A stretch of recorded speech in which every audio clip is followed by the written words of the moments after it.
Det er så tid til akvarieblokken.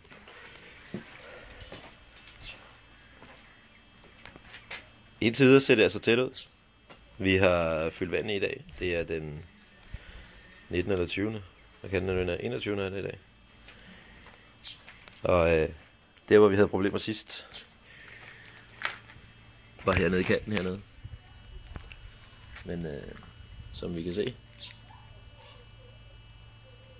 så er den tæt.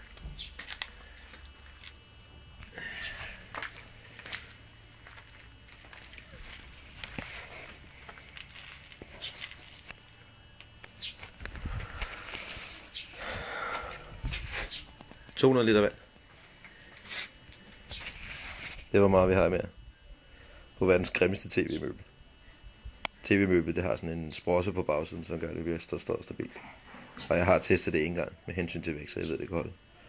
Men lidt vakkelvogn vil jeg da godt indrømme det selv. Ja, så nu skal jeg stå her et par dage med vand i, og så må vi se om vedvarende vandtryk kan gøre noget ved min fuger. Fugen er ikke skide pæn, så vi har overvejet lidt at lave noget med at sætte en kant på. Simpelthen sætte en eller anden form for vinkel på, eller en plastikvinkel. For at gøre det pænt, og så nede i bunden også sætte et eller andet pænt på. Det I kan se oppe fra toppen, den sort kant, det er simpelthen elektrikertape hele vejen rundt. Og det har jeg sat på, fordi at i min lille verden, så betyder det, at så springer jeg akvariet ikke. Sådan er det bare en gang. Jeps.